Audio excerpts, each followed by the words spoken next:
इस वक्त हम शक्तिपीठ देवी पाटन के गर्भगृह से आपके साथ जुड़े हुए हैं। तिलक पत्रिका पर आप हमारे विजुअल्स में देखेंगे कि इस वक्त हम गर्भगृह में ही मौजूद हैं। भक्तों का तांता लगा हुआ है। काफ़ी सुरक्षा व्यवस्था के बीच में भक्तों को आदिशक्ति देवी पाटन का दर्शन कराया जा रहा है और देवी शक्ति माँ इस वक्त भक्तों को नवरात्रि के सप्तमी के दिन दर्शन दे रही हैं। यहाँ पर भक्तों का अनवरत तांता लगा हुआ है। भक्त लगातार आ रहे हैं और देवी का दर्शन करने के लिए, उनका दर्शन करके, प्राप्त करके, खुश होकर के बाहर निकल रहे हैं। देवी का यह प्रसन्न रूप भक्तों को काफ़ी आनंदित कर रहा है, उनकी मनोभावनाओं को, उनकी मनोकामनाओं को पूर्ण कर रहा है। माता की उपलब्धि और माता का दर्शन करके भक्तों को किस प्रकार से आनंद मिलता है? विस्तार माता का दर्शन करने से, नारियल चुन्नी का प्रसाद चढ़ाने से हर मनोकामना पूर्ण होती है माता के यहाँ। नवरात्रि में माता की विशेष पूजा कैसे करें? विशेष पूजा अपना व्रत रख के करें और माता का ध्यान करके करें, इसी प्रकार से होता है। माता के बारे में कुछ अलौकिक बातें बताइए। अलौकिक बात यह है कि ये चमत्कारी जगह है, आदि शक्तिपीठ है, 51 शक्तिपीठ में से एक है। यहाँ पर माँ सती का बायां स्कंद गिरा था।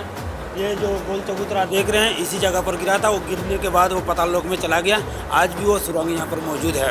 जो भी अपनी मनोकामना, इच्छा पूर्ण, वो जो ना मानता करते हैं, वो पूर्ण होती है यहाँ पर। भक्तों को ऐसा भी कहा जाता है कि जो भक्त संतान प्राप्ति के लिए माता का मन्नत मांगता है, उसे प्राप्त हो जाती है। प्राप्त हो जाते हैं। हाँ, ये सही है, सही है। फूल अच्छा देने से, वो प्रसाद ग्रहण करने से उनकी मनोकामना पूर्ण हो जाती है। जिनकी आंखों में परेशानी होती है, वो माता की ज्योति से जो काजल बनता है, वो काजल ले जा करके काजल अपना लगाते हैं, वो भी ठीक हो जाते हैं। आने वाले समय में आप प्रदेश सरकार और केंद्र सरकार से क्या मांग करते हैं? इस मंदिर के सुंदरीकरण और अच्छी व्यवस्था और व्यवस्था हो जाए तो बहुत अच्छी बात है। रोड की समस्या है, रोड वगैरह बन जाए तो कायदे से सब लोग आने लगे, भक्त लोग बाहर से। माता से 9 देवियों में से स्टार्ट होता है। द्वितीय ब्रह्मचारिणी माता जी हैं, जो कि दूसरे दिन पर इनका दिन पड़ता है। तृतीय चंद्रघंटा माता जी हैं, जो कि तृतीय दिन पर पड़ता है। और चौथा जो है चतुर्थ कूसमांडा माता जी का है।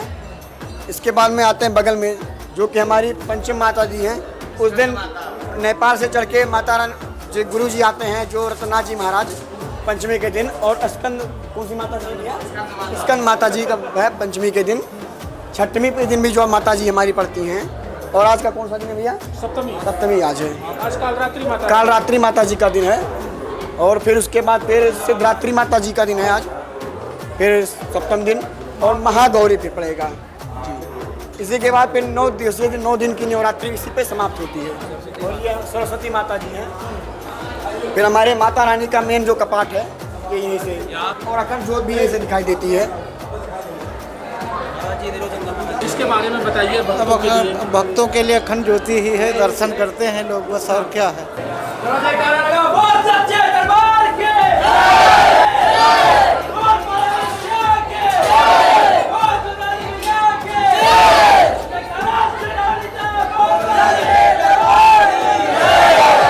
तिलक पत्रिका की टीम अयोध्या से 140 किलोमीटर दूर भारत के प्रसिद्ध 51 शक्तिपीठों में से एक आदि शक्तिपीठ देवी पाटन मंदिर में कवरेज करने के लिए पहुंची। और यह हमारे लिए सौभाग्य की बात रही कि हमने देवी पाटन मंदिर के गर्भगृह से कवरेज की। माता का बिल्कुल आमने सामने हमारे कैमरे पर फुटेज आए, विजुअल आए, आरती के भी विजुअल आए। और माता के गर्भगृह से ही हमने भक्तों से भी बात की। भक्तों ने खूब सारे जयकारे लगाए और वहाँ के पुजारी पवन शर्मा और वशिष्ठ नाथ दोनों लोगों से हमने बात की।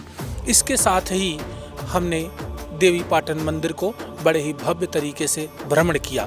आपको बताते चलते हैं देवी पाटन मंदिर की स्थापना कैसे हुई, क्या है इसका महत्व, क्या है पूरी बात।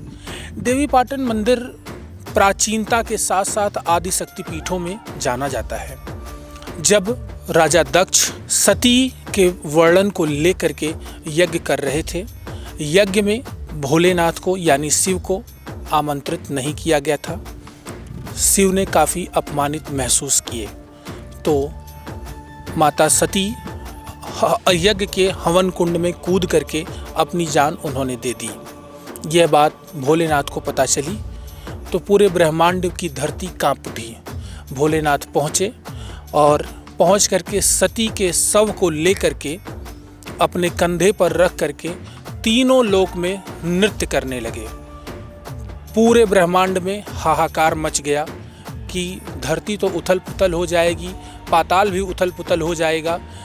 शांति लानी आवश्यक है देश के लिए, ब्रह्मांड के सुचारू रूप से संचालन के लिए। सभी देवता नारायण हरि भगवान विष्णु के पास पहुँचे और उनसे उन्होंने अनुरोध किया, सारी बातों को उन्होंने बताया कि कैसे भोलेनाथ सती के प्रेम में भाव विवल हैं। भगवान विष्णु विश्व के वैश्विक कल्याण के लिए, ब्रह्मांड के कल्याण के लिए वह अपने सुदर्शन चक्र का इस्तेमाल करते हैं और सुदर्शन चक्र से सती के शव पर प्रहार करते हैं, जो 51 टुकड़ों में सती का शव कटता है और भारत के विभिन्न विभिन्न स्थानों पर गिरता है। जहाँ जहाँ पर वह अंग गिरते हैं उन्हें शक्तिपीठ कहा गया है। ठीक उसी तरीके से देवी पाटन में भी सती का बायां कंधा गिरा, जिसे देवी पाटन का नाम दिया गया, पाटनेश्वरी नाम दिया गया। इस वजह से यह आज भी बहुत ही प्रसिद्ध शक्तिपीठ के रूप में जाना जाता है। यहाँ पर स्थानीय निवासी और यहाँ के पुजारी और पौराणिक मान्यताओं के अनुसार कोई भी व्यक्ति पहुँचता है, जो भी उसकी मनोकामना होती हैं वह उसे प्राप्त करने के लिए माता की आराधना करता है, जरूर प्राप्त होती हैं उसे, जरूर वह उसकी मन्नतें पूर्ण होती हैं, चाहे वह संतान प्राप्ति की हो, वैभव की हो, ऐश्वर्य की हो, किसी भी प्रकार की हो। हर प्रकार की मनोकामना देवी पाटन माँ हर भक्तों की पूर्ण करती हैं। मैं देवेश पांडे, तुलसीपुर, बलरामपुर।